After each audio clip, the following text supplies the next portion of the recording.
Hello, it is so good to be back. Welcome back. I'm glad you're here. If you are here, it is not an accident. So, as we step into the beginning of good words, I just want you to remember, dear one, we are not just a human on a spiritual journey. You are a spirit having a human experience. So embrace the challenges as opportunities to grow, stay present, and cultivate love in every breath.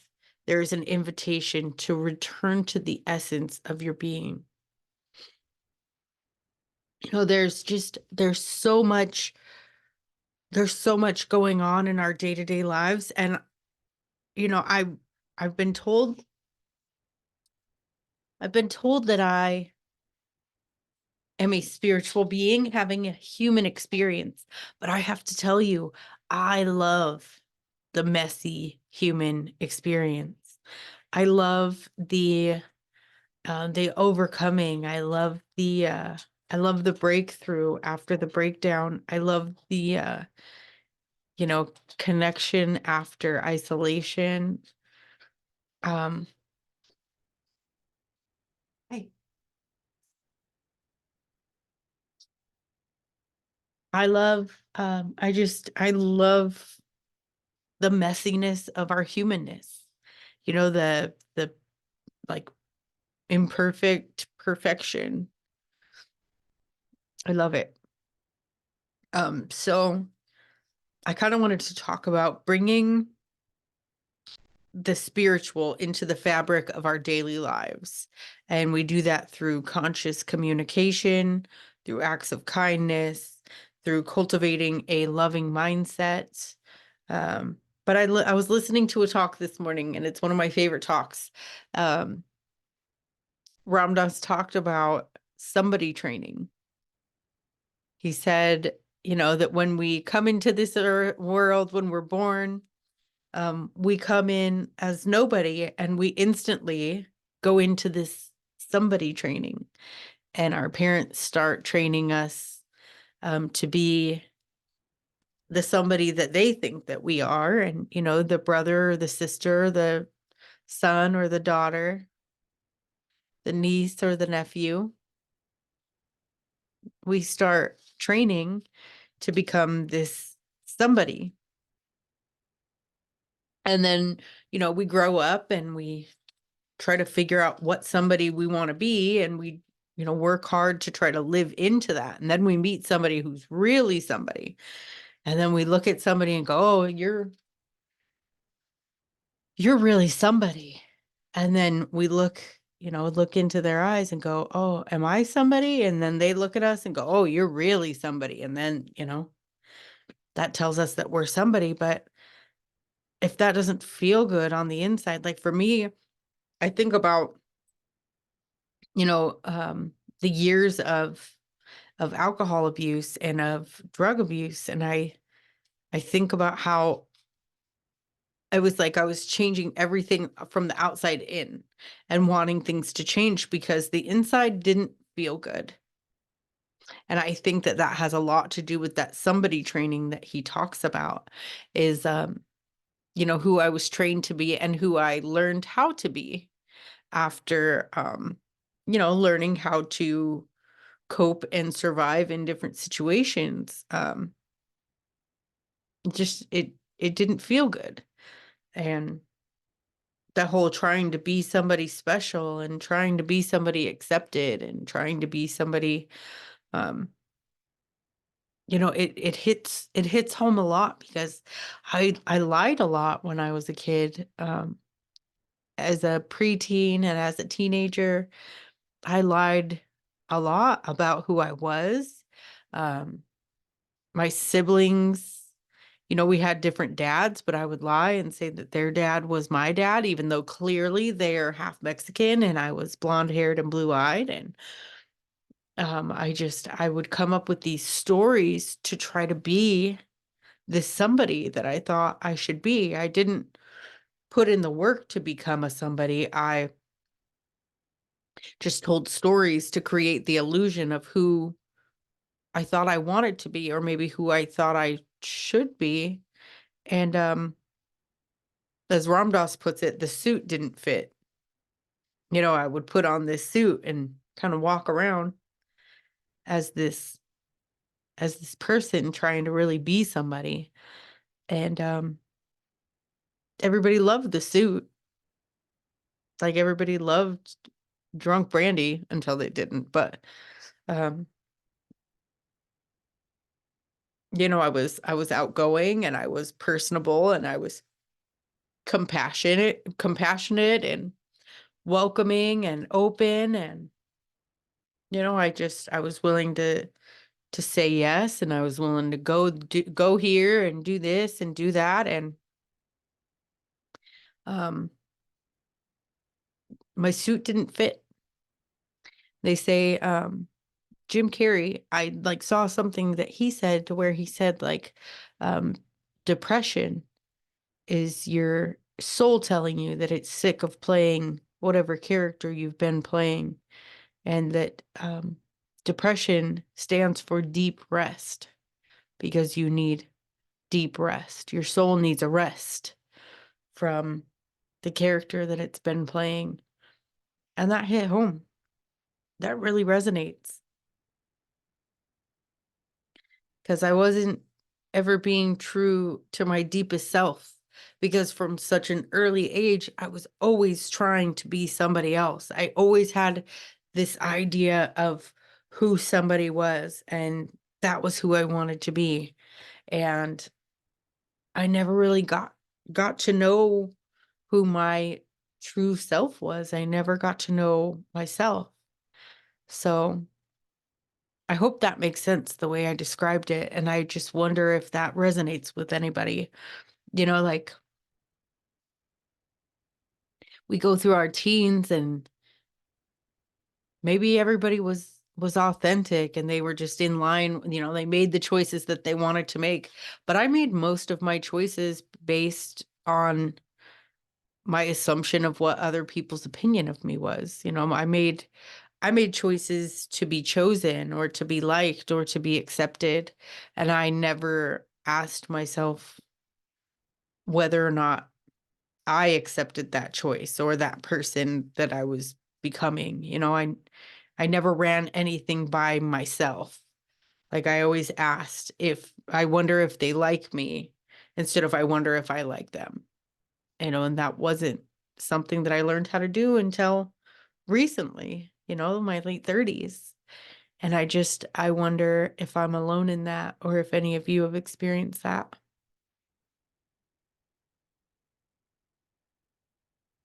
Um, so yeah, the bringing the spiritual into the fabric of our daily lives, is something that I notice when I get away from. I,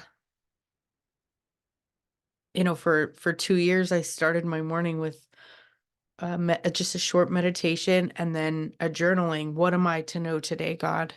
And um, since I've changed the way I do things, I've kind of stepped away from doing that daily practice. And I know that source energy never leaves me. God never leaves me. Like my deepest self never leaves me, but I turn away from those things. And it doesn't mean that I'm turning negative or that I'm closing my eyes, but I stop trying to connect, and then I stop feeling connected.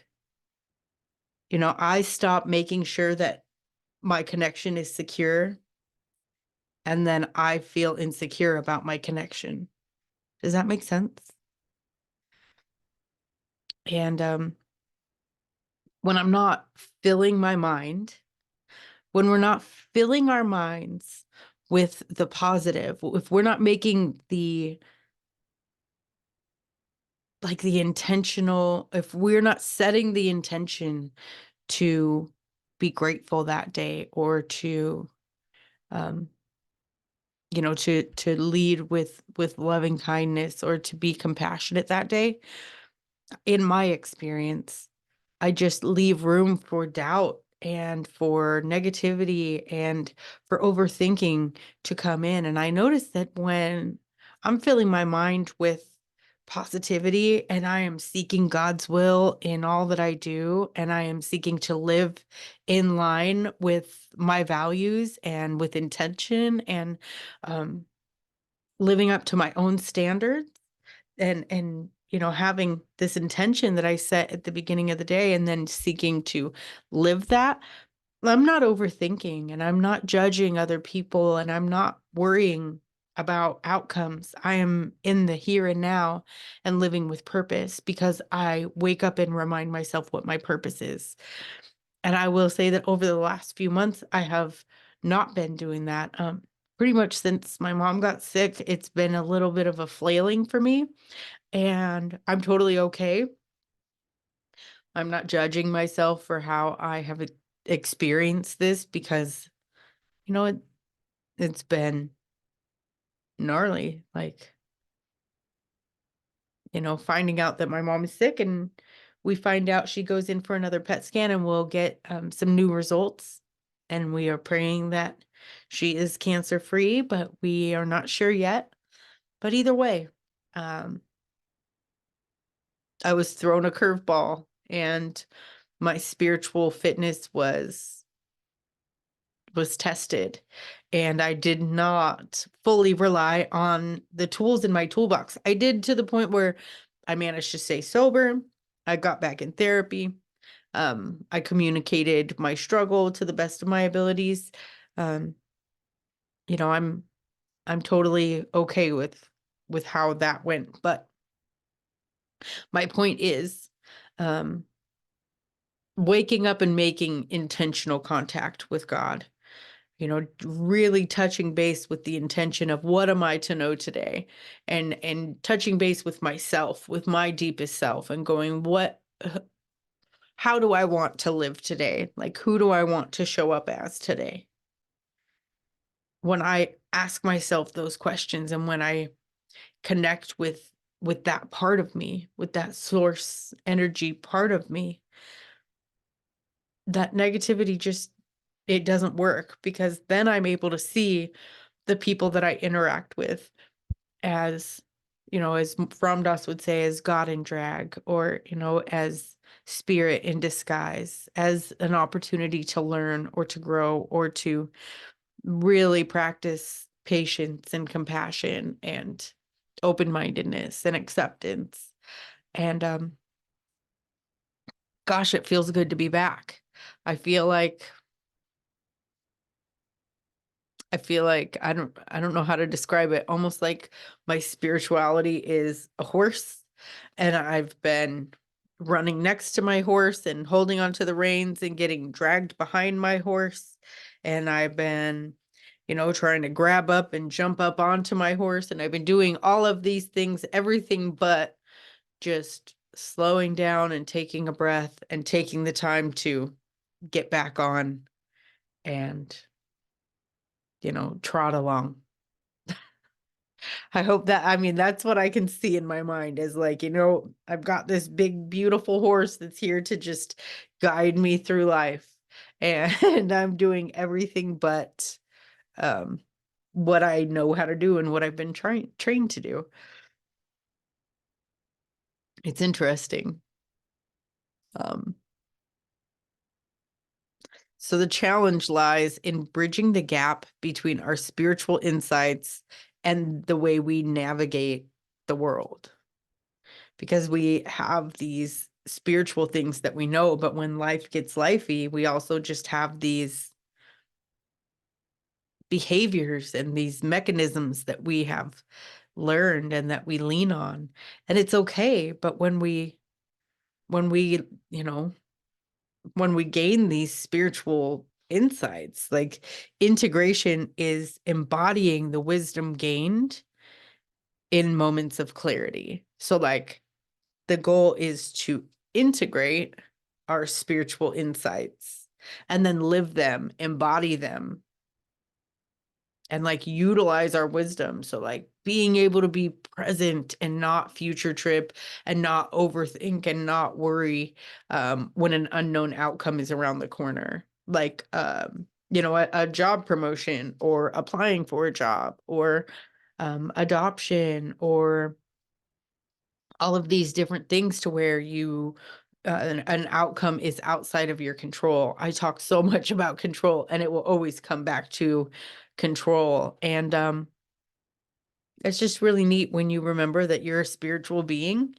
and that, when you zoom out, although the drama feels really big and really real, when you zoom out and you look at it in the spiritual sense, this is just another little blip, just another little splash of paint on the canvas.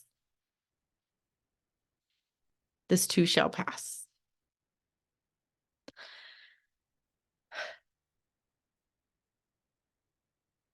So, welcome to 2024. Welcome to Good Words. And just so you know, I will be bringing you guests. There will be lots of different perspectives and conversations, and I'm very excited to bring you those things. But in the meantime, I'm just going to share my good words with you. And if there's anything that you want to hear or anything you have questions about, feel free to reach out. Everything socially has been switched over to Good Words with Brandy Kelly. So Instagram, Good Words with Brandy Kelly. YouTube, same thing. I'm on TikTok now. Mainly going to be like some beach and some Luna, along with some, insights, but that's Good Words with Brandy Kelly. And then you can find me on Facebook at Brandy Kelly. And then there is the Facebook group, formerly The Sober Bartender, now Good Words. I think it's just called Good Words, and I might rename it Good Words Podcast. We'll figure it out. There's nothing but time and nowhere but room to grow. So thank you so much for being here. Thank you. Thank you for listening. Thank you for your support. Thank you for your encouragement. This has been a bit of a learning curve. I reached the 1 year mark, and I was really questioning what the future was going to be. I really had some doubts, and I'm really thankful that we're still here. If you're enjoying the show, I encourage you to hop on iTunes or Apple Podcasts, and you can rate and review the show. And that does help carry the message. That helps, get the word out there. And on YouTube, you can and on anywhere that you're listening, if you're enjoying what you're hearing, please just subscribe, follow, and that will let you know when new episodes come out. I put out new episodes every Wednesday. And yeah, I'm happy to be here. I'm so happy you're here. I love you guys. Thank you for being on this journey with me. Thank you. Thank you. I wish you good words and happy days. I will talk to you next Wednesday.